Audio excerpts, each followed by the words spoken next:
Hello, everybody. Welcome to the English Comedy Show. Are you excited?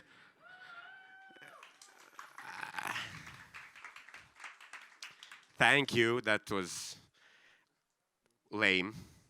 Let's all agree that was lame, okay? So, let's do this again with a little energy. The energy we're looking for here is do it like you're on fire, but you're enjoying it for some weird reason. So, can I get some agony screams here? Come on, everybody. Are you excited? Yeah. 3 ladies in the back already caught fire. The rest of you are just kind of catching on. That's great. That's great. Hi, everybody. It's great to be back here. Are you having fun so far? Yeah. 1 lady is on cocaine in the middle. That's great. That's great to hear. You want to share with the rest of the audience? I think it's greatly going to improve the show. So we're here, this is Jokes on You, the English comedy bit. It's fantastic. You'll hear a lot of jokes from me. I'm going to introduce myself in a bit. Jack, Alan, Sia, Nasi, we have a fucking international lineup for you tonight. It's going to be awesome. You'll love it.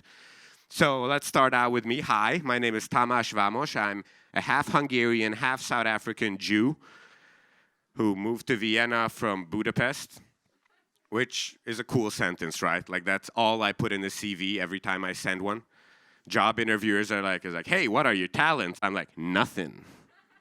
But read that real quick. Come on, whisper it in my ear. That's a good. And also, I know it sounds kind of exotic, half Hungarian, half South African, but it's not, okay? The only thing it means is that the, hey, where are you from question, in my case, takes about 27 minutes to answer. It's like, half Hungarian, half South African? How did that happen? How do you think? My mother decided to go to South Africa in the 80s. As it turns out, she was easy.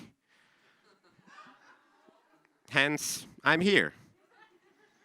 Also very unlucky if you think about it, like 80s communist Hungary bureaucracy to go not to just some neighboring country, like here or wherever, but all the way to South Africa, purely and entirely for black dick to come back with a white baby.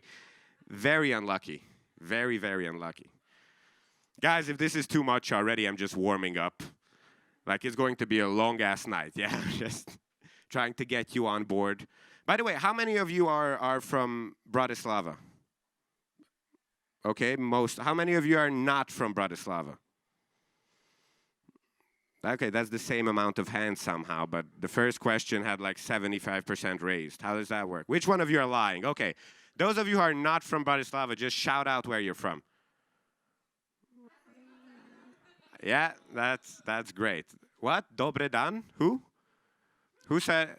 I'm pretty sure that's a greeting in some language I don't speak. Okay, so those of you who are not from Bratislava are also from Slovakia. Do we have anyone not from Slovakia? Yeah. Where are you guys from? Poland? Yeah, that's the same. I'm sorry. You just drive north a bit and you're there. That doesn't really count. And you, sir? Italy. Ah, see, that counts. That's the one guy from Italy has like a complete circle of chairs around him for COVID safety. I like this event. You're like, let me self-isolate here and nobody come close. Capisci? What are you doing in Bratislava? Yeah, I don't know. Here for the ladies. That's what that means. I got where in Napoli? I'm sorry for putting words in your mouth. I just say, where in Italy are you from? Roma. Are you asking or are you saying? This is, 'cause you can tell me anything. Like you could have said Peru, like for a country. Obviously not where in Italy are you from. Peru. That would mean you're the one on drugs tonight. But yeah, that's cool. So you got like Roma. Are you not sure if it's Roma?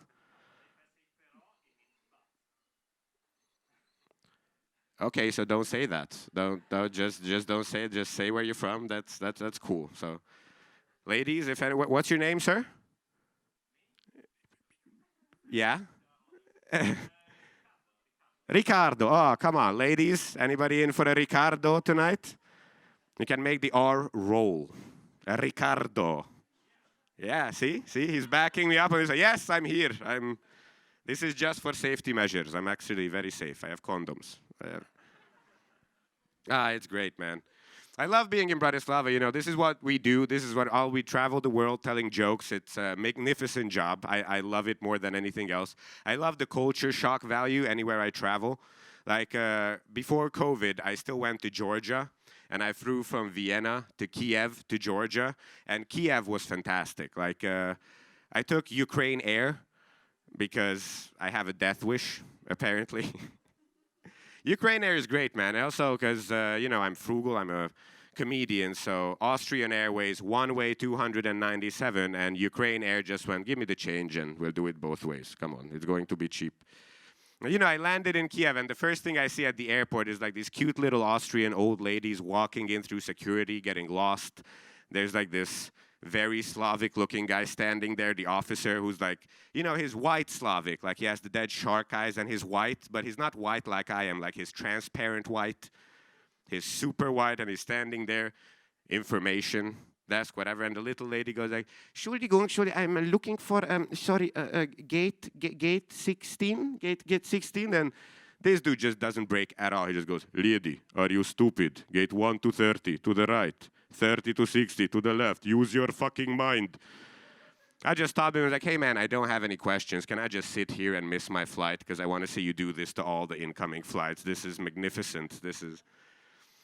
I love this kind of stuff, man. Especially, you know, I work in a bar in Vienna. I work at a wine bar, which is fantastic. All it means is all I can see are dates. Every time I'm at the bar, I'm serving drinks. All I see is couples coming in. At this point, I have a date detector in my head. You know, I can see everything at a date. I can see them coming in. Yeah, that's a first date, 20th date, Tinder date, guy's friend-zoned, but he doesn't know it yet. Guy's about to be friend-zoned. Guys, there's a lot of levels to it. It's fantastic. I fucking love watching it. Also, question to the ladies in the audience. How many of you have ever tried flirting with a barman? Hands up and be honest, yeah? Okay. Yeah, this is always what happens. I don't know how many of you are in here, but there's like 10% goes, woo, and another 7 goes, and everyone else breaks eye contact.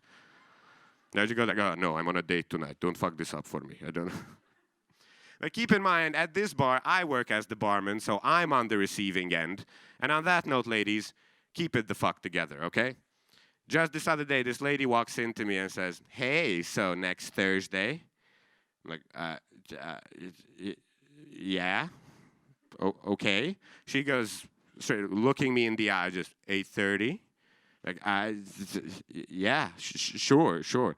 Like, slips a piece of paper over, here's my name and number. So at this point, I'm trying to be cool and say and flirt something back, like just say whatever to not look like a retard, you know, just saying like, yeah, I'll make sure to call. And she just goes, why?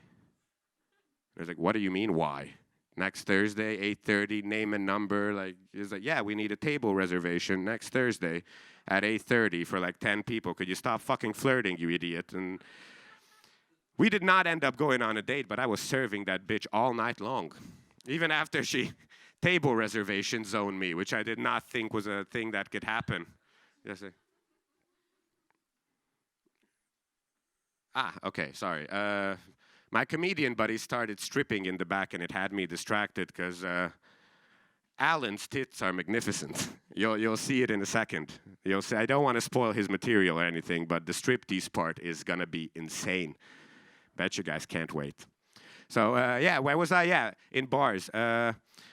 So what I love most about bars, you know, is watching these dates that I mentioned earlier just go wrong.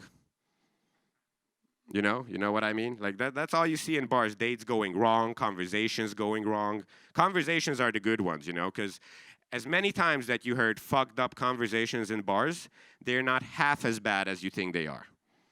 I promise you. I hear them all. The other day, this British dude came in and ordered 2 shots, and there was bar noise, and he ordered in German, despite the fact that he couldn't speak German, which was hard for me. But, you know, there was bar noise, and he wanted to take the first shot. And before he took the first shot, he said, whew, if I come home late and drunk again, my girlfriend is going to kill me, and took a shot. Now, what I understood through the bar noise and his shitty dialect and language skills was, whew, My girlfriend's daughters are dead and took a shot. Now, if you've been paying attention, we are now into very, very, very different conversations that I'm now trying to save. Like, I'm just like, shit, man, I don't know, I'm so sorry. It's just, it happens every weekend, don't worry about it. It's like, happens every weekend? Dude, I'm sorry, I don't know your girlfriend, but that should not be happening. Like, maybe she should see a doctor. It's like, it's just women, chill out about it. But it's like, oh, okay, that's where we leave the conversation. Thank you, enjoy, whatever. It's fun, man. It's a lot of fun. Also, dates going wrong are the best to watch, because here's how it usually goes. Guy and girl sits at the bar. Men try to get the women drunk, right? Men recognize 2.5 bottles later that the women can drink a lot more than they can. So it starts backfiring, and that's when the men start realizing, oh shit, even if this is going to go well, this is not going to go well. So usually they try to make a compliment, which at their drunk state at the time sounds like this, like, hi, yo, hey, when I look into your eyes and your heart, I mean, not your heart, but your eyes and your heart. Your eyes are not in your heart, but when I look in your eyes, like, I love how I want to come on you. I'm sorry, that just came out. I didn't, And you know, this is when something I call the Cobra Boxer emerges. This is something I named myself, the Cobra Boxer. Now, to explain what this is, ladies, you have to know this about yourself, okay? This is true to all of you, worldwide, not just in the audience. Your age, hair color, skin color, race, nothing, sexuality, nothing matters, but this is all true. On a date, this is how you laugh when it comes to your body language, okay? You do this. You hear something funny, you go, that's it. The laugh might be different, but ultimately speaking, the head goes back, head comes forward. That's all. Most of you don't even do 1, 2, 3 and back. Some of you go ha, ha, ha, ha, ha, ha, ha, but the head motion is there, okay?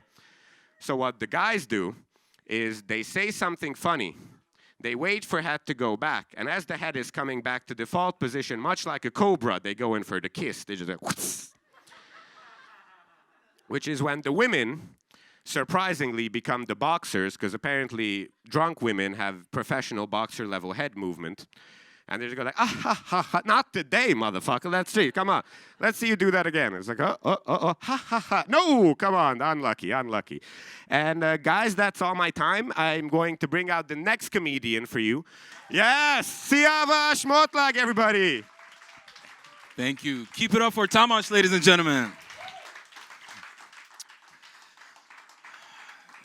So, thank you for coming. Are you guys feeling good? Yeah, all right. Yeah, I'm glad to be here, man. I'm glad to be here. As you can see, multiculturalism does work. A Jew and a Muslim working together, right? I love the fact that you guys come here, you support this.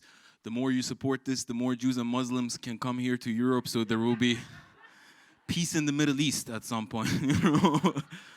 So that's good. My name is Sia, ladies and gentlemen. I'm from Iran. Do you guys know where Iran is? Yeah. For those of you who don't. Pardon me?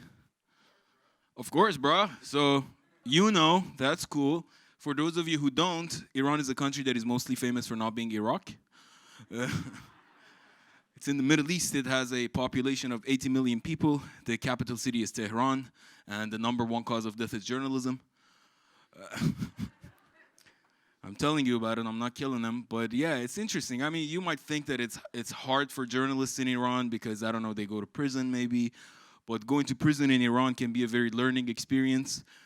We have more professors in prisons than we do in universities. So you could maybe get your master's or something like that. But it's funny because you guys have like freedom here, right? You have freedom of speech. We also have freedom of speech. It's just that we don't have freedom after speech. So you can say whatever you want to say. You know? And then we have other weird kinds of freedom, like the freedom to have 4 wives. How's that a freedom? The freedom to have 4 wives? I have 1 wife. Hold on a second. Do we have any married people in the crowd? Anybody married here?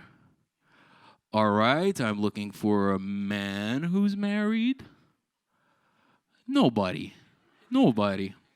Yeah. Ma'am, do you think your husband wants 3 more wives? You don't believe in that? Me neither.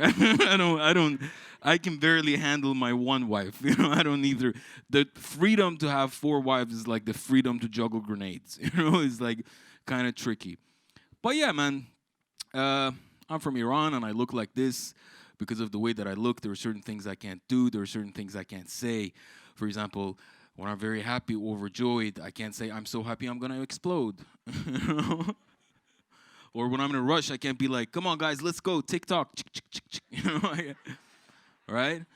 And there are certain things that I can't do. For example, I can't run in public.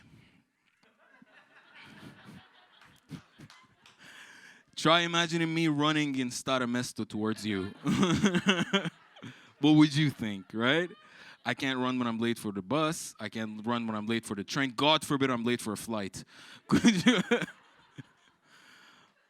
Running in an airport is death. Thank you. You guys are sweet. But yeah, that's why I feel like, I don't know, some people are racist. This morning, someone called me a terrorist. They were like, oh, you look like a terrorist because of my beard, I didn't say anything because I don't talk back to my mother. But it's cool, man. That's why I enjoy masks, I like the fact that we can wear masks now and I can hide the fact that I'm Middle Eastern and ugly. So people won't know. Just my friends and family, and now you guys. But yeah, it's a friend of mine was telling me it should be much easier for bank robbers right now to rob banks. And I was like, why? He was like, because they can enter a bank with masks on and nobody would be suspicious. I was like, I'm pretty sure that's not the hardest part about robbing a bank, just walking in, But yeah, there are a lot of conspiracies out there regarding this whole thing. When the pandemic hit, a lot of people were out there buying stuff, right? What did you guys buy? What did you buy when the pandemic hit? Like, what was one of the items that you bought? Coffee. All right. You wanted to be productive, I guess. All right, very well. Sir, what did you buy? Nothing special. Just what? Just ordinary things, all right. Some people are not fazed by the pandemic, as we can see. All right, very well. Ma'am, what did you get? Toilet paper, hey! When did toilet paper become a necessity for living? Like, I don't understand. I can show you 27 ways you can wipe your ass on this stage, with the things around. Like, no one's ever died of not being able to comfortably wipe their ass, And there was this, people buy weird things. And there was this conspiracy going around. Actually, this is a legitimate conspiracy. You can look it up. They were some people who believed that China did this so they could sell toilet paper, and that's because they invented paper. So let me explain the conspiracy. So China invents paper. They wait 5,000 years, and then they release a deadly virus out there, to kill people. And China generally is an interesting country. There's a lot of weird facts about China. I mean, a lot of people are like, why are these people eating bats in the first place? And I'm like, they don't have any choices. They have to eat bats. Nobody's first choice is a bat. They generally have weird relations with animals. For example, did you guys know that the country of China, the government of China, owns all pandas on Earth? Yeah, all pandas belong to the government of China. I don't know how the fuck they did it, but like they give it as like diplomatic gifts to other countries, and if there's like a baby panda here, you have to ship it to China for them to raise it. Now you might ask yourself, why? Why does China do that? I think it's because they know they're going to run out of bats at some point, so they're thinking ahead. It gives a new concept to the Branch Panda Express. But yeah, they're doing what they can, but as I said, it's an interesting country, China. There are these, I understand Chinese people a certain way because I'm also from an authoritarian country. I understand what it's like to be oppressed. And recently, China is oppressing these people in Hong Kong who are protesting, and it's hilarious because like the Iranian government is condemning the Chinese government for oppressing the protesters and arresting them and killing them, which is hilarious to me because the Iranian government does the exact same thing. And then the American government condemns the Iranian government that you guys are killing your people. And then the Iranian government is it's a mess. Everybody's killing their people. They're like, hey, you got to stop killing your people. And then the Iranian government's like, no, you got to stop first. And they're like, no. All of this is going on while Putin is sitting in the back eating popcorn out of a journalist's skull. While doctors are falling out of burning buildings behind him. He's like, it's raining men, hallelujah, you know? What are you gonna do? That dude doesn't give a shit. But yeah, man, it's interesting. It's been a bit of a fear for me, the fact that this whole Corona thing happened, because I recently became a father. And it's interesting. Everybody's like, you know, did you plan it? You know, and I'm like, I don't know.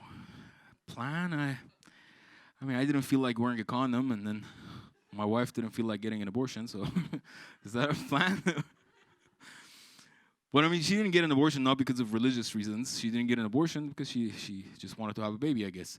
But I don't understand when people, religious people particularly, are against abortion. Like, for example, Christians. I love telling this joke in Christian countries. Brace yourselves. For example, I don't know, yeah, some Christians, they say that, yeah, for example, getting an abortion is like killing a baby, right? And God doesn't want that. I'm like, have you read the Bible? God has no problem killing children. Let me give you some examples. It first started when he told Abraham, go kill your son. And Abraham was like, all right. So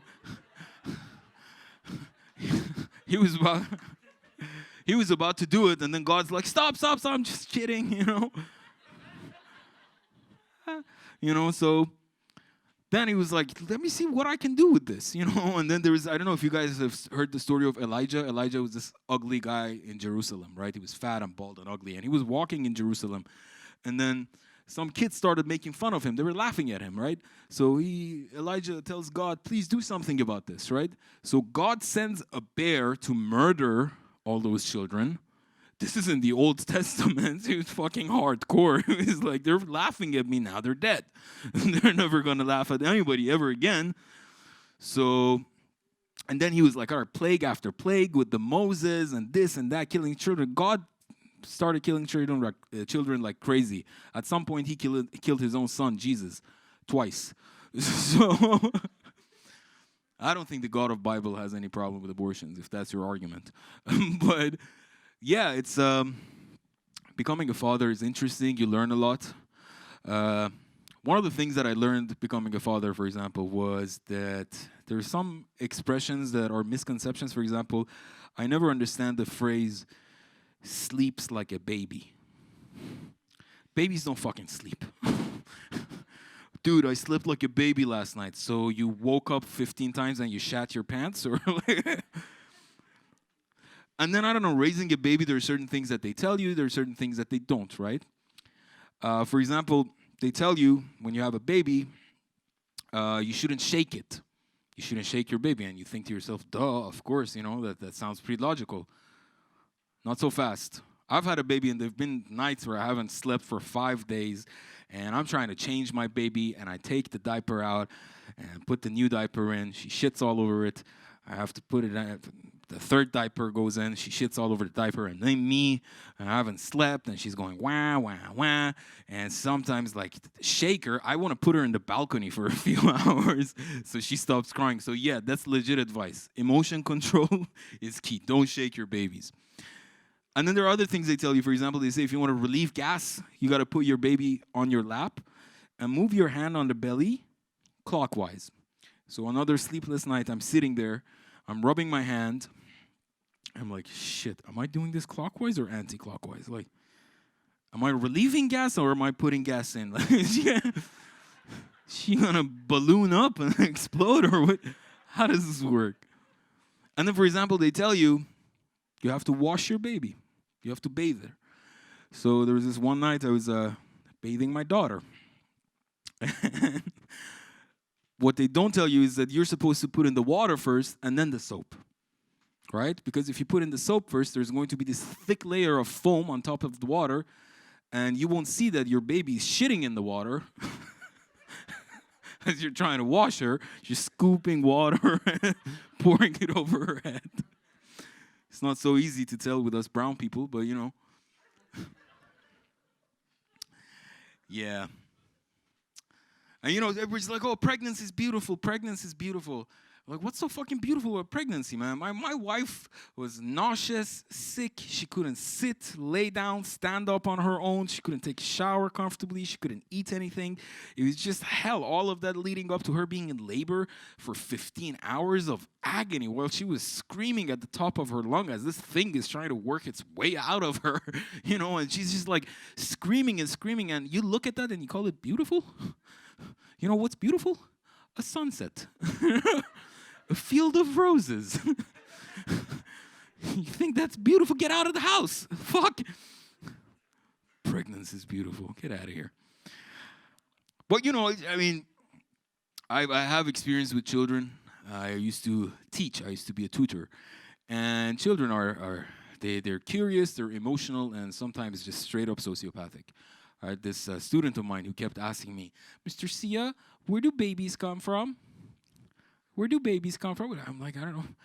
Mr. Sia, where do babies? I'm like, fuck, I don't know. You have baby friends. Why don't you ask them? Ask around. I don't know where you come from, but they keep sending you. And then there's this other girl that I was teaching, and she was very emotional. And we're playing hangman. We're working on some vocabulary, and we're playing hangman. Do you guys know what hangman is? So you have to spell out a word, and for each letter that you misspell, you draw a man, and then eventually, if you don't spell out the word correctly, the man gets hanged, dies. Great game for children. I recommend it. So I was playing, and she failed to spell out the word correctly. And the man died. She starts crying. And I'm like, what is it, honey? She's like, Mr. Sia, why did the man have to die? I'm like, well, because he can't fucking spell, honey. She starts crying even more. And I'm like, hey, it's okay. Not everybody can do everything. For example, I can't rap. She stops and she's like, Mr. Sia, can I rap? And I'm like, fuck no, you can't even spell. What are you doing? Work your way up. But yeah, some of them are straight up sociopathic. I was teaching this another girl that had recently had surgery, so I would go to her house, right? And I would implement games into her teaching sessions so that she would learn easier with her pain. So we would play like, I don't know, tea party, right? We're sitting around at the table. She's pouring me tea. I'm pouring her tea. And we're working again on vocabulary. We get to the word whole, right? H-O-L-E, whole. And I'm like, all right, why don't you give me a phrase with that? Yeah? So she says, hole full of people. I'm looking at this 8-year-old girl, head to toe in pink with a tiara. I'm like, I don't think I understood what you're saying. What is it? It's like, hole full of people. I'm like, I still don't think I understand what you're saying. Can you draw a picture? I shit you not. She starts drawing a picture of a very grave-like hole with a bunch of horizontal stick figures in the hole with a vertical stick figure at the top holding a shovel. I'm like, why did you have to kill all these people? She's like, oh, I didn't have to kill her. I was like, oh, she's like, people die all the time. I'm like, well, why would they die? She's like, natural causes. Poison. I immediately put down my teacup. I'm like, you fucking psycho. Who have you poisoned recently? So yeah, that's why I don't do that anymore. I've worked at a lot of different places. I worked in restaurants here, and it's kind of shocking to me. One of the things that I found out when I came here, I didn't even understand the concept of veganism, but I had to learn it. And I was looking at the menu, and I got confused when I got to the item vegan steak. Like, vegan steak? I thought vegans don't like steak. And the chef is like, yeah, but it's not really steak. And I'm like, why do we call it steak? He's like, because vegans want to eat steak too. I'm like, well, they don't get to. You subscribe to an ideology. I'm a Muslim. I don't walk into a bar and be like, oh, sorry, do you guys have Muslim vodka? do you have halal pork? If you don't want to eat steak, don't eat steak. But it's interesting, man. You learn a lot in these restaurants. For example, one of the things that I learned is that as a heterosexual man, whenever I wash a cucumber, I feel a little gay. I've tried a lot of different ways. Every way that I try, it feels kind of gay, 2 hands, 1 hand, all over, pretty gay. Especially when you're trying to carry some. You have 2 cucumbers in one hand, 2 in the other, 2 in your ass. I don't know, for whatever reason, feels a little gay. Anyways, let's continue with this important information. Guys, I have been here for a very long time, but recently I was deported out of Slovakia. And it's so unfair. I got deported. You won't believe what happened. So I was here on a student visa. And apparently, if you're somewhere on a student visa, you have to go to university. I didn't go for 7 years. So they eventually found out and they deported me. So I went to the Tuzineska Policija, the foreign police here. Beautiful place, you should go. And the guy in charge of my case is called Officer Vladimir. So Officer Vladimir comes in and he starts asking me questions. He's like, all right, Sia, we're going to have to deport you. I'm sorry. I'm like, fuck, okay. He's like, if we send you back to Iran, are you going to be in any danger? I'm like, what do you mean, Officer Vladimir? And he's like, I don't know, are you going to be persecuted? And I'm like, persecuted how? He's like, I don't know, are you a religious minority? I'm like, no. He's like, are you a political activist? I'm like, no. He's like, are you a homosexual? Because actually openly gay people are persecuted in Iran. So he asked me, like, Officer Vladimir asked me, are you homosexual? And I'm like, no, but I'll do stuff if you give me a visa. What are we thinking? You want to watch a musical or should I jerk you off? Or You're a good-looking guy, Officer Vladimir. I don't mind, you know. But I was about to get married later on that year, so I was like, Vladko, next time.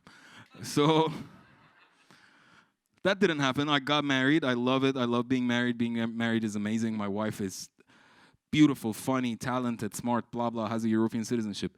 It's it's amazing. Being married is amazing because I don't eat alone anymore. It means I have to buy twice as much food and cook twice as much and wash twice as many dishes. And I don't sleep alone anymore, which means less bed space and no blanket. I have to sit down when I pee. I have to be home by 11. And there's this towel next to the bathtub that's not supposed to get wet.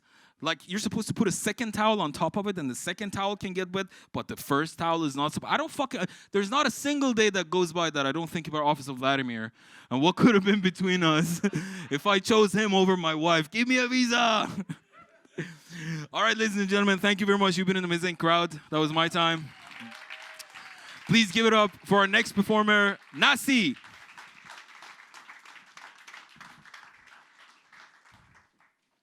That was our quite gay, but not gay enough Iranian comedian, Sia.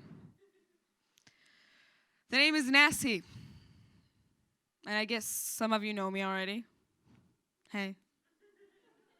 If you don't know me, you don't have to lie. I know you know me. But it's always interesting because I introduce myself as Nasi, and people are always like, Nasi, is that your whole name? I'm like, obviously not, but I don't want to tell you my whole name. Because my full name has 26 letters. That is the entirety of the English alphabet. When people ask me for my full name, I'm like, is there, I don't know, you want me to give you a blowjob or something instead? Please, just don't let me. And then I say it, and I say that my full name is نسترن علاقمندان مطلق. And people are like, did you just have a brain stroke? I'm like, I wish.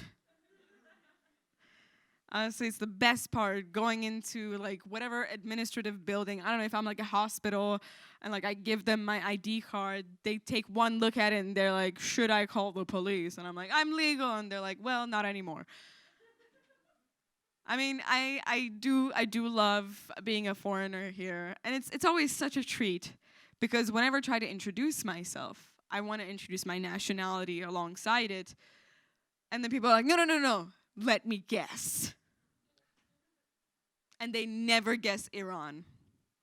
I guess it's just not a sexy country, you know? It's like they go like, oh, Spanish, Italian, Portuguese, wannabe Romka, whatever. Like they'll guess whatever, but not Iranian. It's not a sexy orientation. It's like, I like your bombastic jacket. It's not a sexy country to be from, and I get it, you know, because it's also one of those questions that people always ask me, like, you know, Nasi, can you actually date a Slovak? I'm like, I have to. If I go home with an Iranian, my parents will shoot him. And they'll be like, come back with a Joseph type of beat. come back with a hashtag slovenské penisy only, okay? I can't. And this is the best part of like, and there's another hoax going around as well that people are like, all these immigrants come here so that they can steal our men and women. I'm still single. What went wrong? I guess there's like no sexy Middle Eastern line that I can use. Like, hey, want to see my explosive bra? And they run away. Want to put your kebab between my buns?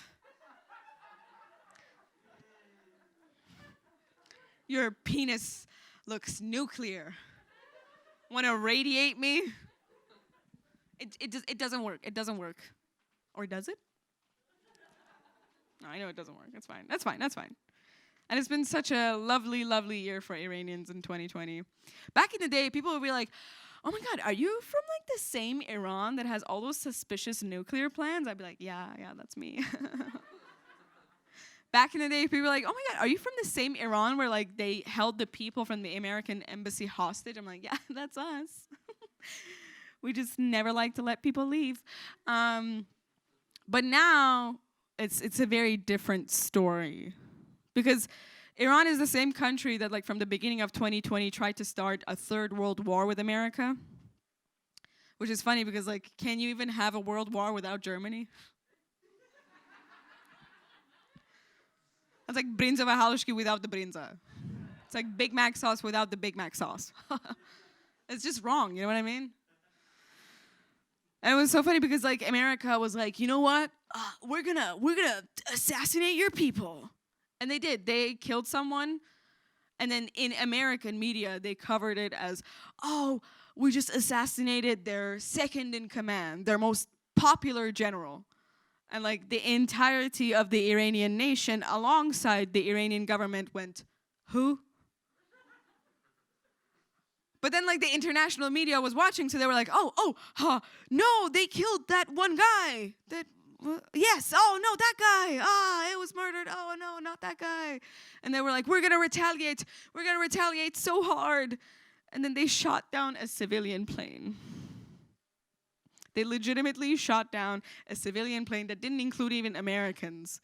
And they were like, you're gonna kill our people? No, we're gonna kill our people.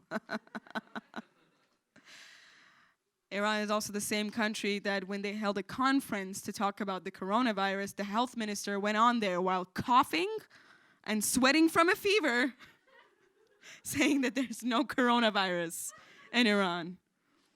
He was diagnosed 2 days later. It was absolutely majestic. I lost all charm as an Iranian, which is fine. It's fine. It's whatever. I live here now. It doesn't matter. I've been living in Slovakia for the last 10 years.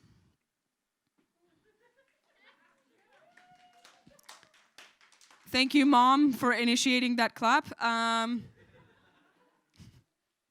don't know if I'm going to make it to 11. My liver's already dead, but it's been such a wonderful journey.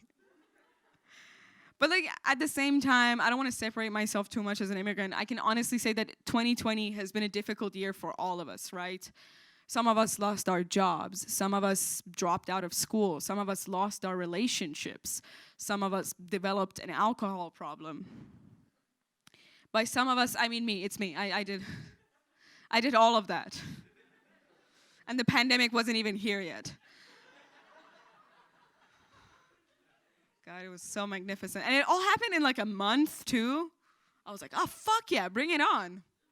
You know, if there was a competition, if there was a marathon, if there was an Olympics called My 2020 is Shittier Than Yours, I wouldn't even win that because I can't have anything this year. I can't have a fucking win. No, but like I did realize like some very heavy things. I went broke. I did. I mean, I live with my parents and they pay for my food and shelter, but whatever.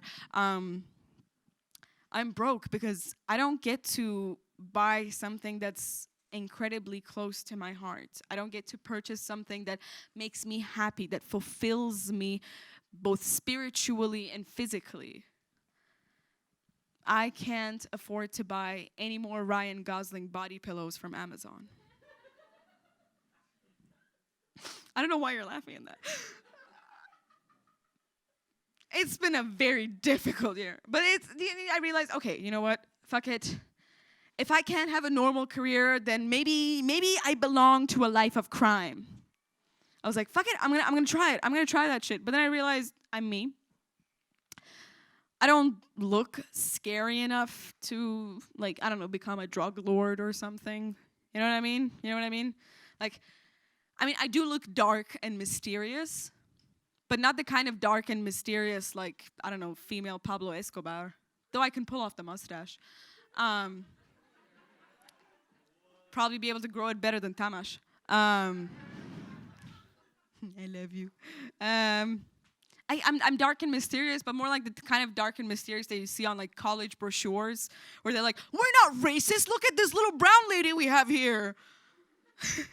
And I'd be like,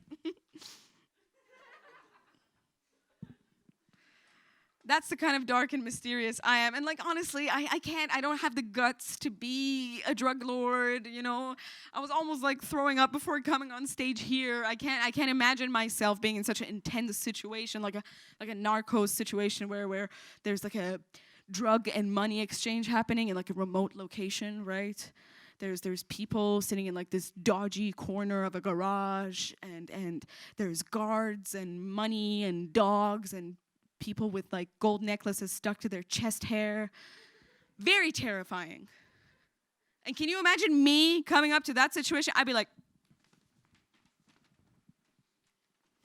hello. Hola. It's me. Hola, Juan, how are you? Oh my God, how's the wife? Oh, she died in a shootout last week. Oh my God, I'm so sorry. I made cookies. Hey guys, I'm sorry, we don't have Coke. Is Pepsi okay?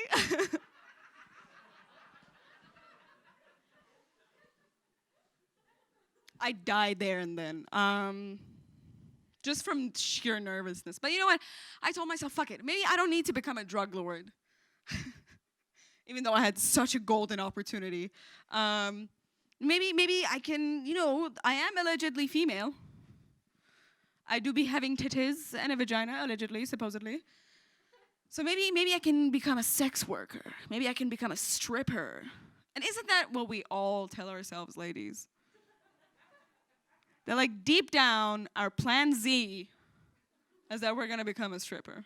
Because we have such faith in ourselves. And like my mom used to say that like strippers are the lowlife of society. They have no aspirations and no, like, you know, actual motivation to get a career. Society thinks very lowly of them. And when I think of that, I think, wow, relatable. Oh my God, twinsies. Me too, same. And like when I was like, okay, you know what? I'm gonna become a stripper. I'm gonna become a stripper, but I don't have that kind of sex appeal. If I had to describe my sex appeal, is like at first it looks fine, but in the end I'm more of like a cactus. I might be useful in one or two situations according to Pornhub, but other than that, there's not much going on that you can do with a cactus. It's just, it's not, I can't, okay, imagine it like this. There's a life and death situation, right? A guy comes up to me and says, yo, you better strip or I'm gonna shoot you. And I'm gonna be like, oh my God, really? I mean, I am flattered. I would love to, but like also I haven't shaved anything since like June. I'm trying to grow a Persian carpet here. Thank you, Mom. He'd be like, strip, and I'm gonna be like, okay, but also I have like my period undies on, and there's holes, but not in like sexy areas. And at this point, I think he would shoot himself. Which is a fantastic strategy if you think about it. But also you might think like, wow, she needs therapy. And like, okay, in order to become a stripper, you have to have physical stamina, which I do not possess at all, right? And like, when I imagine myself as a stripper, it'd be something like, okay, this is the pole, right? This is the pole. Here I go.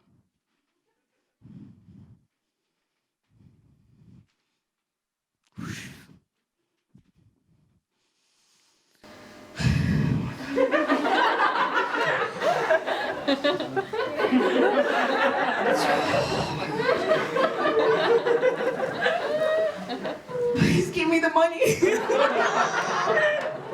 I can't do anymore. I want to go home.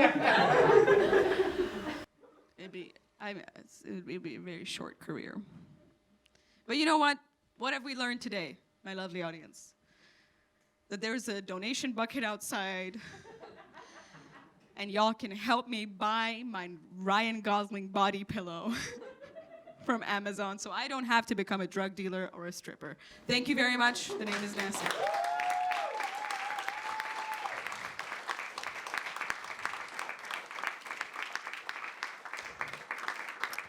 I would like to bring out the next comedian who came here all the way from Vienna, and he's here because he's trying to get his passport just like mine. He's British, Brexit. You know how sad the thing is, okay? Can I get a round of applause?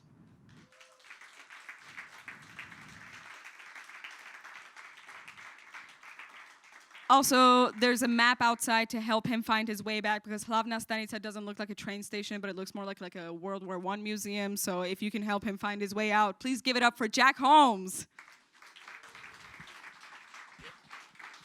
Hey, one more time for Nasi, everybody.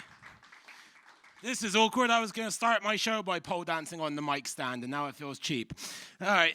Thank you very much for being here, everyone. It's nice to be in front of audiences again. I did a lot of that webcam comedy during the shutdown.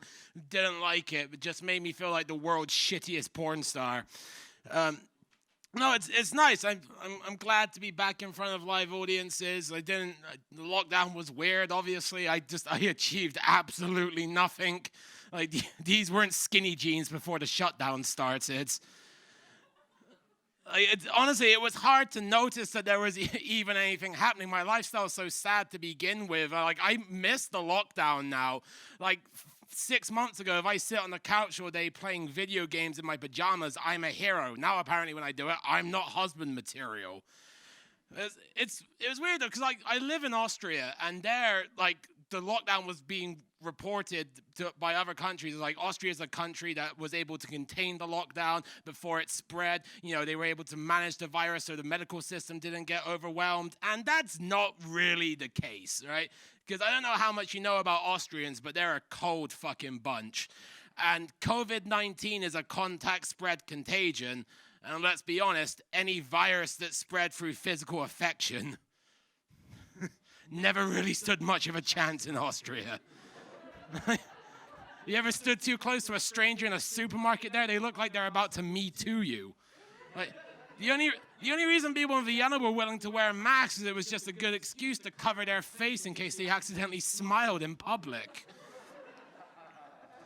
It was a weird time, man. I learned a lot about myself, the lockdown. It was interesting. I'm religious now. I don't know which religion yet, but you can't tell me that God doesn't exist when I get locked in an apartment with my girlfriend for 3 months on the exact same day that Pornhub starts giving away free premium membership. That is proof that not only God exists, but he's got a pretty vicious sense of irony as well. I don't know which religion that is. It sounds Jewish, but I haven't made up my mind yet. But no, it's I learned a lot about myself during the lockdown because I've always thought I was a very liberal, very progressive person, but then very early on into the shutdown, it became clear that the cure for coronavirus is conservative thinking, and that was hard for me, because I spent the last 10 years of my life walking around with my liberal rhetoric, borders are an international war crime, and I will not hail to an invisible line that's been drawn in the sand to keep me separated from my brothers and sisters that speak a different language. And then someone sneezed, and I was like, fuck it, border control! We need men with guns on the borders because foreigners bring diseases, and I don't want Italians coming into the country coughing on all the jobs. And it's 2020. The fact that anyone would ever dare tell you what you can and can't do with your body is insane. Drugs should be legal. Prostitution should be legal. Abortion should be legal. It's your body. It's your right to do with it whatever you want. But fuck you if you don't wear a mask when you're out in public. Oh, I better see you singing happy birthday twice, you filthy animals. And speaking of filthy animals, Jeff Bezos, that international traitor to the human race, that modern-day slaver. How dare he ever show his face in public again after making those disenfranchised workers work in substandard conditions just to deliver non-essential items. I'm still signing up for Amazon Prime, though, because I'm not waiting more than 24 hours to have a ravioli cutter delivered to my house, because if I can't make ravioli, it's not my revolution. All right, well, that was a whole lot of energy for no payoff. We're off to a fucking fantastic start, aren't we, Bratislava? Honestly, I can't see how many of you are in the room because I got the light shining on dirty glasses, but it doesn't sound like there's a lot of you. And like I'm about to try and do a tour in October. We'll see how long that gets, like, before it gets shut down. But people are asking me, "Oh, you're doing comedy? Aren't you worried about the coronavirus?" And like, honestly, looking by my ticket sales, I think the safest place for me is on stage. Come to one of my shows. Social distancing is not only encouraged, it's mandatory. I'd be happy if I could find 2 people to sit within a meter of each other. This is my life. This is what I do. I just turned 30 the other day, and I've been freaking out a lot about that until it happened. And I was like, oh, fucking nothing's changed. I'm okay. But I was this whole year I've been nervous, like, oh, I'm gonna be 30. What about my youth? And then I remembered, oh yeah, my youth fucking sucked. I've had a dad bod since I was 12 years old. Like, I was the first kid in my class to get tits, and it's only gone downhill from there. So I'm fine with turning 30. I just thought, what's surprising is I thought I was going to be in control of when I had to change my behavior, but no, society dictates that for you. Because I can't do the same things I used to do for fun anymore. It's just getting sad now. Like, I went to see my favorite band at the start of the year, but the problem with this is my favorite band is Sum 41. Yeah, fuck you. Oh, like, that's the same fucking reaction I get every time. Oh, what's your favorite movie? American Pie? Have you even seen The Godfather? Have you seen Stifler's Mom? Ugh. So I'm at this show. I get it. I'm twice the age of everyone around me. They're all pre-gaming for the show by fucking drinking vodka from a bottle of peach iced tea. I'm pre-gaming for the show by putting those special orthopedic insoles in my shoes because I can't stand up for more than 2 hours without getting back pain now. I'm in there, I'm like, oh, I feel really out of place. So I think, I know, I'll buy a t-shirt. That'll make me feel like I belong here. So I run over to the merch table, I buy the t-shirt. The guy hands it to me with this look of, this is the weirdest midlife crisis I've ever seen. I put it on thinking, cool, now I look like I belong here. Wrong, now I look like an undercover cop. So 41 Jump Street here waddles his way into the show. I'm stood at the back because that's the age-appropriate place to be stood, but that's uncomfortable because I'm the only person stood there who isn't waiting to pick up a child. All right, so now I'm trying to watch my favorite band, but I've got people my own age tapping me on the shoulder going, oh, so which one of these kids is yours? And I don't want to admit that I'm there because I like the band, but I can't lie. I can't just be like, that one. Because what if that's his kid? That's the one I'm taking home with me. I don't even want to be stood at the back. I want to be down at the front, rocking out like I used to. But you can't do that. You rock out at the front of a concert when you're 15. That's called moshing. When you do it at 30, you're just beating up children.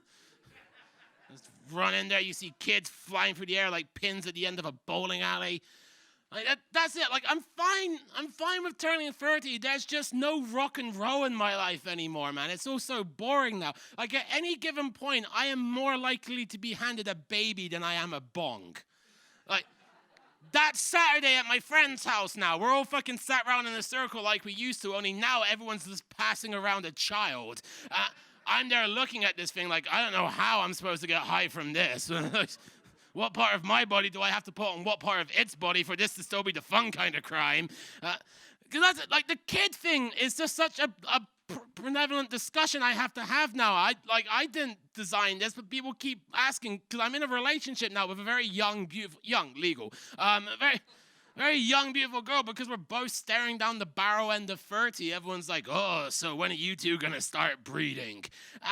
It's bullshit. Like, her parents talk to me about that, which is fucking disgusting. The dad talks to me about when we're going to have kids. And that's wrong. Because, like, a mother speaking to a daughter about childbirth, that's two women talking about the miracle of creating life, and that's a beautiful conversation. But when the dad just walks up to me and says, when are you going to have kids? You read between the lines. That's just him saying, when are you going to start coming inside of my daughter?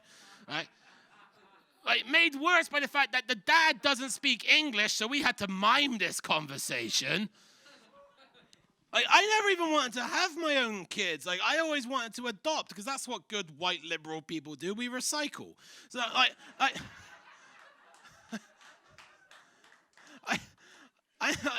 never wanted to have my own kids. But now I just have fucking, like, I always want to adopt, but, like, that's when my dad joins the conversation. He's like, oh, adoption, you don't want to do that. You never know what you're going to get. All right there, Forrest Gump. Hang on a second.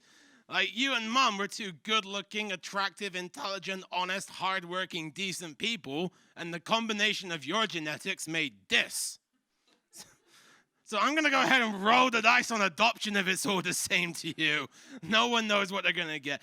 And it's such a stupid stance to take. You never know what you're going to get.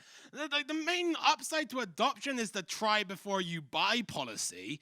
Like, you don't just show up like it's a potluck. And you're like, oh, this is what we're having? Okay, well, let's take a bag of it home. No, you go down to the child pound and you inspect all the various cages. And you're like, well, that one's cute, but it's a little bit foamy at the teeth. It might have rabies. What about that one? And that's when the adoption lady walks over to you and you're like, you know, everyone wants to bring home a baby, but we have a really hard time trying to find families for some of the older children. So she walks you over to a cage with a kid who's just a few years younger than you in it. He's got a fucking packet of cigarettes rolled up in his sleeve. He's there shaving with a straight razor, and she's cranking it up to 11 with the sadness. You know, it's very sad. If we don't find a family for him soon, we're going to have him put down. Oh, it's going to get darker than that, Slovakia. I promise you this. I like my girlfriend a lot, which is convenient, I guess. She's one of you. My girlfriend's Slovak. She comes from Bratislava. She's not here tonight. I said, hey, babe, I'm performing Bratislava. Do you want to come? And this typical Slovak woman, she looks at me and is like, if I wanted you to make me laugh, I would turn around when we were having sex. Oh, what is that? Am I somehow not the victim in that joke? Fuck you guys. It's going to get a lot more intense now if you don't like the Slovak jokes. I promise you this. I like my girlfriend a lot, and I like her family, and that's convenient because her family is just now going to become my family, I guess. But like, it's interesting. It's an interesting dynamic with my girlfriend's parents because they're from like the fucking east of Slovakia, and like it's just they're completely different people to my girlfriend. My girlfriend grew up here; she's all liberal and progressive, and then you know her parents are basically just as Slovak as you can get without being Ukrainian, and. Fuck you with your fucking groans, right? I was hanging out with the mum recently. Like, the daughter was there as well. Don't worry, it's not that weird. But, the mum also doesn't speak English, so it's sort of like the mum's saying something to me and the girlfriend's having to translate it, and I'm having to pretend like I'm interested in what she's saying. And the mum's telling me about the village she grew up in, which I think Levocha is where that's where my girlfriend's mom grew up. And she started telling me about a very famous monument they have in Levocha. And I can't pronounce the Slovak name of it, but in English it translates to the slut cage. And my girlfriend tells me that, and all of a sudden my ears perk right up. I'm like, what did you just say? And she goes, it's not what you think it is. I'm like, oh, right, well, what is it then? And it's like, it was a cage where they would lock promiscuous women. That's exactly what I thought it was. There's no other possible interpretation of the slut cage. Like, the slut cage would be a really weird name for a synagogue. Like, what else was it supposed to be? And so...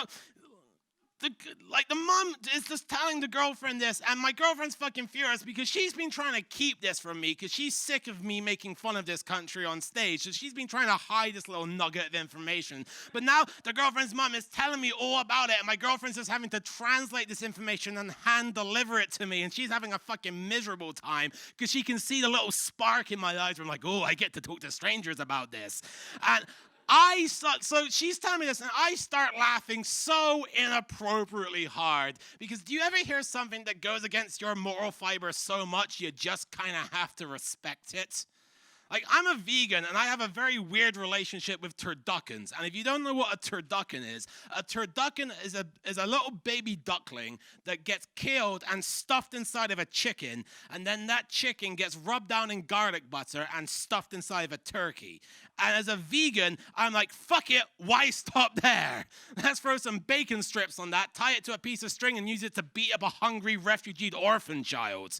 So the girlfriend's mom is telling me about the slut cage. I'm having to hold on to the table to stop myself from falling out of the chair. I'm laughing so hard. And the girlfriend's mom doesn't understand why I'm laughing, because in the village, they're kind of bummed out that they took away the slut cage, right? Because they don't use it anymore. You guys are a progressive country. They stopped locking women in there in the 1930s. So she doesn't get why I'm laughing. Because like in that village, I kind of like, no, they took away the slut cage. Now where are we going to put all the sluts? Now we're just going to have women roaming around the streets, fucking our husbands, turning all the cucumbers into pickles. So yeah, sometimes the most fun jokes are the inappropriate ones, but there we go. And so she just sees me laughing, and she doesn't get why, but the relationship I have with the girlfriend's mom is a confusing one, because she doesn't understand me. She doesn't know what stand-up comedy is. She doesn't understand how I do this for a living. Like, my girlfriend tried to explain it to her, and her mom just went, so he's a clown? And my girlfriend, ever supportive, just went, no, clowns have to go to college. So she just...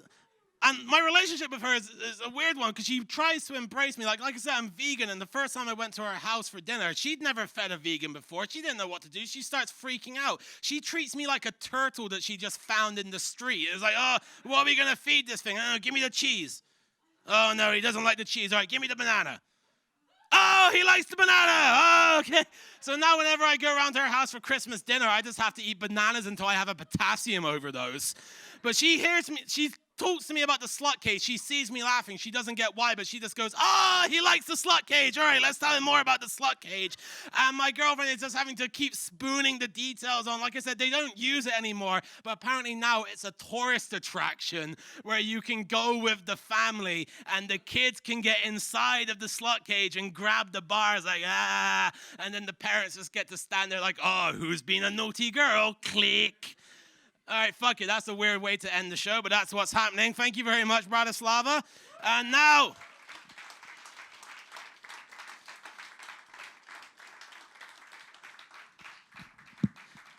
to bring on your next act, Bratislava. Have you ever wondered what a Confederate flag would look like if it went through a midlife crisis? You're about to find out. Everyone, please welcome on stage Alan Henderson.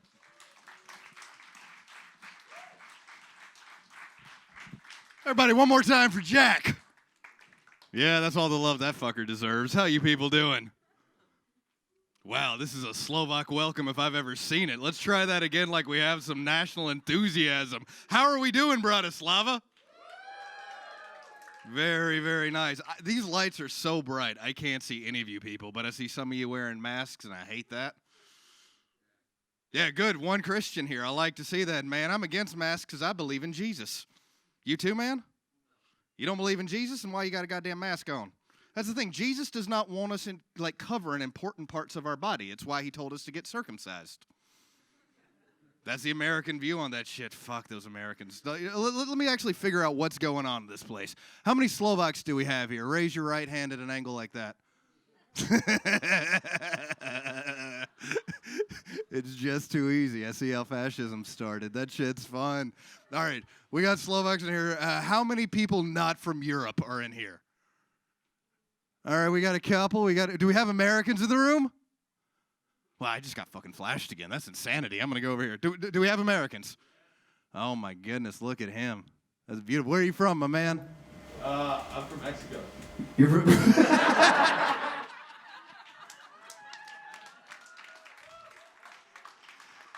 I tell you what, I agree with that, man. There is no finer American than an illegal Mexican. That's a beautiful thing right there. So I thought it was deceptively quiet in here. That's fucking nice. I'll tell you a bit about myself. My name's Alan Henderson. If you don't know me, I've lived in Slovakia for about 8 years because life is going great for me. No, I mean, you laugh, but like this is what my job is. Like I'm a full-time professional stand-up comedian. Thank you, buddy.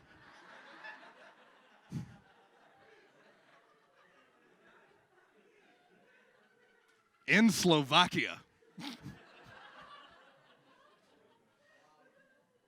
In English. So like if any of you were thinking about chasing your dreams, just don't fucking do it. Like it's a bad idea. I mean, I love you people, but getting you guys to laugh is like getting a pack of wolves to convert to veganism. Just not gonna do it because it's against your fucking nature. I love Slovakia though. They got the most beautiful women on the planet. Look at what people know what I'm talking about. People ask me why I live here. I'm like, cheap beer, pretty women, and I've never had a follow-up question. No one's ever been like, go on, explain more. Well, like, yeah, that seems to be fucking right. Like, I don't know what it is with the women here. You guys are so fucking beautiful. I think it's like ancient Sparta. You just chuck the ugly babies off a cliff. Like, Slovak women are mythical to me because I come from Mississippi. Like, any of you guys know what Mississippi is? Like, I don't mean like you know it exists. Do you know what it is? Like, if you don't know what it is, you know, like when you go to like a petrol station and you take a pee in the toilet, and then when you leave, your shoe is sticky? That's Mississippi. Like, that's just the state. And our women are not Slovak women in Mississippi. You know, like the main thing I noticed when I first came to Slovakia is that women have this magical thing called a gap. You guys know what I'm talking about? It's when they have like one leg here. And they got one leg here. Like this magical space in between where nothing happens, but it's the sexiest fucking thing. In Mississippi, it's just like two hams pushed together. You know, it's not sexy. And that's why I think you Slovak women are mythical, because the sexiest thing on you is literally an area of nothing. And every man who sees it is like, God, I love that nothing. I really want to touch that nothing. If I can bury my face in nothing, that'll be amazing. So it's cool to live here, man. I've lived here 8 years. I lived in Budapest before. That was fun. Do we have Hungarians here? Of course not. It's a comedy show. Those guys don't get humor. But it's tough being an American now. Like, I don't know, how many of you guys have been to the States? Nobody travels there? That's reasonable. Fucking hell, man. It's a crazy place. Like, I don't think we're doing well in the world anymore. I think it's because of Trump. What do you guys think? Do you guys like Donald Trump? No? Fuck you, no. I love Donald Trump. You hear me? That man is the perfect American president, all right? He is exactly what we deserve. And he's the perfect combination of our last 3 presidents, you know? He's a lot like Bill Clinton in that he fucks anything that moves, except for Hillary. He's a lot like George W. Bush in that he's dumb as shit, can't read. And he's a lot like Barack Obama because his skin color makes me very nervous. Oh, some strong racism right here. Come on, white power. Fuck, she did it, Jesus Christ. Oh my God, where are you from that you did that? What's your name, my friend? Kvet? Your name Flower? That's a beautiful name. And where are you from, Kvet? You from Slovakia, I guess. Like, did your parents just not tell you? They're like, well, you're here now. That works for us. I love that. Slovakia? Slovakia, I guess. So you've been here your whole life. And what do you do for yourself, Kvet? You're a photographer. What do you take pictures of the naked ladies I look at on Instagram? Oh, that's a shame. They're my favorite, man. I love the Instagram. Instagram's great. Naked ladies everywhere. I hate Facebook. You like Facebook, Kvet?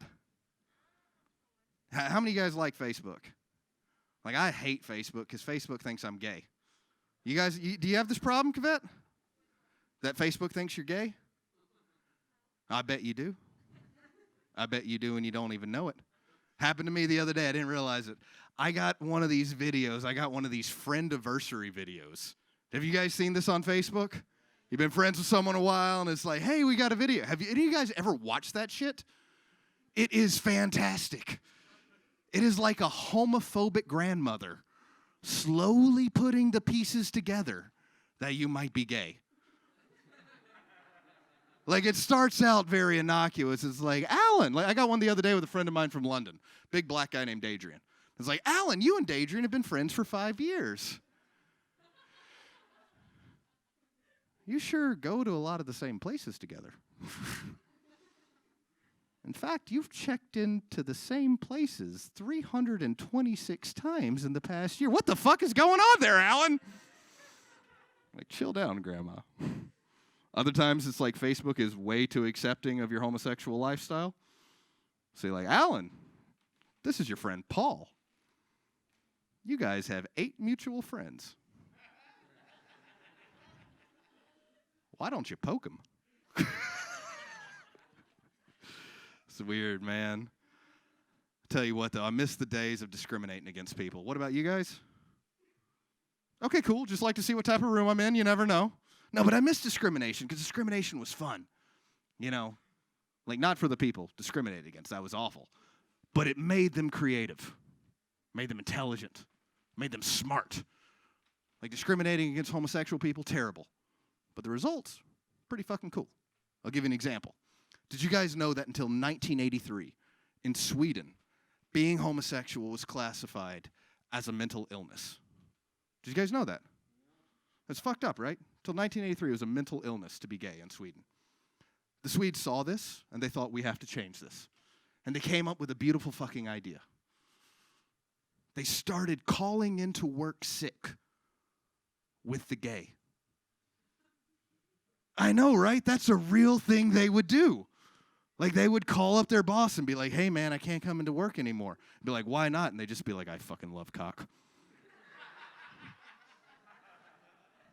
Just fucking love it. Be like, well, what are the symptoms? Like, I don't know. I see a cock, I suck a cock. Like, I don't know what to do with myself. He's like, well, is that going to affect the employees here? He's like, I think it'll be pretty distracting. It's like, are you going to be able to come to work soon? I'm like, no, I don't think so. I've heard it's very contagious. Those are fun times. You can't do that shit anymore. Imagine calling your boss today and being like, man, I can't come to work. I'm too gay. He'd be like, dude, I don't care how many dicks you have to suck. You be here by 9 o'clock. Fucking crazy, man. I hate this world we live in. We live in a world of such bad ideas. We live in a world of stupid people. Can we agree with that? Like, normally, this is the part of the show where I make fun of Americans for not wearing masks. And then I point at the room and how nobody in the room is wearing masks, and I call you people stupid as well. But I look around the room, and you guys are wearing masks. That's fucking amazing. Give yourselves a round of applause. That's very cool. I do want to catch COVID, though. Like, I don't want to get sick, but I want to catch COVID. Because that shit's going to be so much fun. Do you know why? You know what's the first thing that happens if you test positive for COVID? They ask you, who have you been in contact with in the past week? And that is my chance to fuck over every single person I don't like. Be like, oh yeah, I was hanging out with my ex-wife last week. I was at Bila, that bitch who never gives me enough money. I high-fived her, sucked the prime minister's dick, you know, did everything. They're like, damn, you get around, son. I'm like, yeah, I fucking do, don't I? I'm even thinking of opening a business. If you have someone you want fucked over, give me $50, I'll lick the bus handle, get COVID. I'll say, yeah, fucking made out with that guy. They're dead. Love it, man. Americans are stupid with the no mask thing, though. That really pisses me off. Like, Americans are uniquely stupid people, though. Like, I used to have respect for where I'm from, but, like, we've reached a new level of stupidity. Like, one thing I didn't know about America, do you guys know the Kinder eggs? Do you know those are illegal in America? How fucking crazy is that, right? Do you know why they're illegal? No, it's a choking hazard. People are like, oh, the kids might eat the toy, and then they'll choke. And when I first heard that, I was like, how fucking stupid do they think we are? Like, how fucking stupid are Americans? We're going to let our kids choke on toys? This is ridiculous. Then I got on Facebook during all this anti-mask bullshit, and I was like, they better not let those fucking eggs into America. Like, Jesus Christ, that will kill 90% of American children. There'll be fucking people like, well, I loved little Timothy, but it was his God-given right to eat a chocolate car, so good luck meeting Jesus, buddy. Fucking hell, man. It's crazy over there. People got against anti-vaccines. Any anti-vaxxers in here? Well, that's good, man. We're all safe. That's good. I don't understand the anti-vaxxers either. They're crazy to me. Because you ask people, like, what's wrong with the vaccine? And they're like, it will make you autistic. I'm like, and? Like, that seems fucking awesome. You see an autistic kid? They are phenomenal at math. Like, I've seen Rain Man. I can't do math for shit. That guy could count cards. He was a millionaire. It was beautiful, right? Like, I want that shit. Like, math is a mystery for me. If you can stick a needle in my arm, stop me from getting the flu, and teach me algebra, I think that's a beautiful thing. You know, but I think, you know, as a people, I think there's so many bad ideas in society now, and I think we have a responsibility to fight these ideas. You know, there's anti-vaxxers, there's anti-maskers, but by far the worst idea I've heard that exists in our lifetime right now is the people who deny the Holocaust. Can we agree on that? Holocaust deniers are pieces of shit? Pooh, can't wait till the revolution happens here. You guys are going to be ready, huh? It's like 3 guys like, I guess I'll do something. I finished Netflix, so why not? Now, can we agree Holocaust denial is a bad thing? There we go, there we go. And, you know, this is the problem with Holocaust denial, is you can't confront these ideas with logic, with reason, with compassion. You know, there's nothing you can do to get these people to see the truth, because they have the dumbest arguments, you know. They can see photos of the Holocaust, and they're like, oh, well, anything can be photoshopped. They can see videos of people being led to the camps, and they'll say, oh, well, that's just Jewish propaganda. You know, they can see documents about how many people were executed during the Holocaust: Jews, gays, gypsies, Jehovah's Witnesses, many different people, Slavs. And they say, oh, well, look, maybe something bad happened, but those numbers have been grossly exaggerated. And these are terrible ideas, terrible fucking ideas. And I think as a society, we have a responsibility to fight these ideas, to do something about this. Would you agree? Yeah, of course. But again, you can't do this with logic. You can't do this with reason. But there is one thing you can do. If you ever meet a Holocaust denier, there's one thing you can do to absolutely change their mind. It's very important. You absolutely have to fuck their mother. Hold on with me. I have one guy who's totally on board. The rest of you guys are skeptical. But it's true. You got to have sex with their mother. You got to record it. You got to do it many, many times. And then you have to send all the evidence to that person. And then just hang out at a bar that they go to. Because one day they'll walk in and they'll see you. And they'll be like, oh, you're that guy. Be like, what are you talking about? Be like, you're that guy. Be like, I have no idea what you're talking about. Be like, you're that guy that fucked my mom. Be like, absolutely, that never happens. Like, no. I've seen photographs of you having sex with my mom. Be like, well, look, anything can be photoshopped these days. Like, no, I've seen videos of you having sex with my mom. Be like, how do you know it was me? Like, you were circumcised. Be like, that's just Jewish propaganda. Be like, no, I've seen loads and loads of evidence, you having sex with my mom so many times. Like, listen, I'm willing to admit something bad happened, but those numbers have been grossly exaggerated. We say that, we change hearts and minds, we make the world a better place. Right, guys? Oh, man. I'll finish with this. I guess if I could sum up my Slovak experience here, like, I guess it'd be like, I'm a smoker. How many of you guys smoke? That's enough. How long you been smoking? No, the girl behind you who raised her hand. How long have you smoked? How long have you smoked? That's a lot. What are you, Serbian? 25 years. Have you tried to quit? It's hard, right? Yeah, like I tried to quit smoking recently. Like, it wasn't for health reasons. It's just because the lady I buy cigarettes from is a cunt. Oh, she's truly awful. You know, she's one of these women who smoked for like 60 years, but Jesus still won't take her. You know, she's one of those old Slovak women, and it's so tough for me to order cigarettes because I don't speak Slovak very well. You know, so when I go into the store and try to order, it's tough. I'm like, prosím vás, and she just gets mad. She's like, jaké cigarety? Ako cigarety? And like, I'm a new smoker. I have no brand loyalty, so I order by the disease on the package. So I'm like, prosím vás. She's like, ako cigarety? I'm like, give me the one with the dead baby on it. She's like, ako dead baby. I'm like, the redhead. No one will miss it.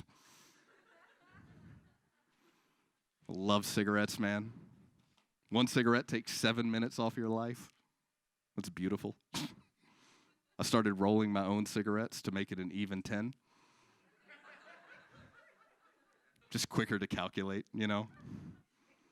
I bought some cigarettes the other day. I bought some rolling papers, actually, that said they were environmentally friendly. I know, right? Have you ever heard a more autistic idea than that? Like, how can a cigarette be good for the environment? I'm literally lighting something on fire. I'm sending smoke and ash up into the air. But then I thought about it. The number one cause of pollution in the world right now is people. Cigarettes get rid of those, right? So in a way, they're just playing the long game, right? Now when someone asks me why I smoke, I tell them it's because I care about the environment. They say, what about your health? You'll get sick, you'll die. I say, good. As the Dalai Lama says, be the change you want to see in the world. And this came in useful for me the other day. So I told you I'm a professional stand-up comedian. I tour around Europe telling jokes everywhere. And I was going up to Prague the other day to tell jokes. And I had to go to the bathroom because I have a terrible diet. So I stopped off at a petrol station. And I've never seen this before. It was closed. Have you guys ever seen a closed petrol station? Never in my life. But they were nice. They set out toys for people. You guys know what a toy is, right? That big blue thing, like America, porta potty, Ireland, toy. We all know, right? So I see the toy, and I'm like, great, a toy. And then I open the door, and I'm like, fucking not great, a toy. Like, it looked like Kurt Cobain's last days in there. You know, there's brain matter on the wall, there's used needles, there's a Courtney Love album, which makes no sense. So I do the hover leg, you know? But, like, I don't go to the gym very much. So it's like 15 seconds before my ass touches and I get hepatitis A through C. And I'm like, oh, my God, what am I going to do here? So I actually climb on the toilet seat. You know, I get up there like that. And you know, Kvet, you know when you're in the toy, they got that urinal right there that's never been cleaned? You know what I'm talking about? Like, do you guys have any idea how hard it is to do this? When at the same time I'm going...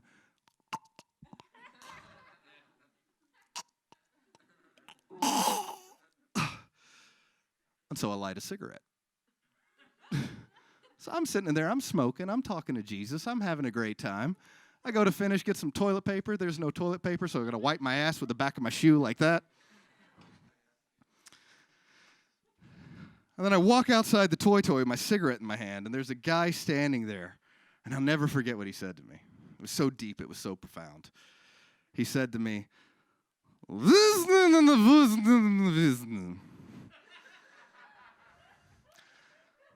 because I was in Prague. And I said to him, man, I don't understand a fucking word you just said. And he goes, you're not supposed to smoke in there. I go, why not? He goes, I don't want to smell it. Have you ever heard anything that ridiculous? I was angry. Like, I wanted to yell at the guy. I wanted to hit the guy. But I'm not violent. I relaxed. I counted to 10. Took a breath. And I thought of the Dalai Lama. And I offered that man a cigarette because that motherfucker needed to die. Anyhow, guys, look, that's been my time. I've been Alan Henderson. Have you guys had fun tonight?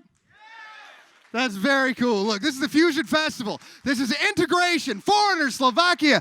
The best way we can do that, we go outside. There's some very sexy bartenders. We have a few drinks. We touch each other. And we have a good night. We cool with that? All right. We'll see you guys later.